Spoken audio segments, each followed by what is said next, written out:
Municipal corporation చేపట్టినటువంటి పనులు 2014, 19, 24 భవిష్యత్తులో చేపట్టాల్సినటువంటి కార్యక్రమాల మీద మున్సిపల్ అధికారులతో పలు దఫాలుగా మేము సమావేశం పెట్టుకున్నాం.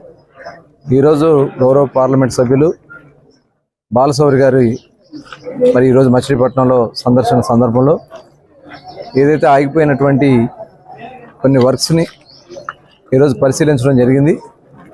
అలాగే మొన్న సెంట్రల్ నుంచి కూడా ఒక టీం వచ్చి డ్రైనేజీ సమస్య కోసం మరి బాలశౌరి గారి కృషితో సెంట్రల్ అర్బన్ డెవలప్మెంట్ డిపార్ట్మెంట్ నుంచి కూడా వాళ్ళందరూ కూడా వచ్చి పరిశీలన చేసుకుని వెళ్ళడం కూడా జరిగింది.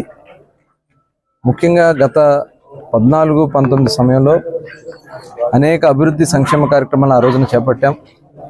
మున్సిపల్ కార్పొరేషన్ పరిధిలో డ్రైనేజీ సమస్యకి శాశ్వత పరిష్కారం చేయడం కోసం, మంచినీటి సమస్య పరిష్కారం చేయడం కోసం చేపట్టినటువంటి అనేక కార్యక్రమాల్లో కొంత మచిలీపట్నంలో అభివృద్ధి అనేది కనిపించింది.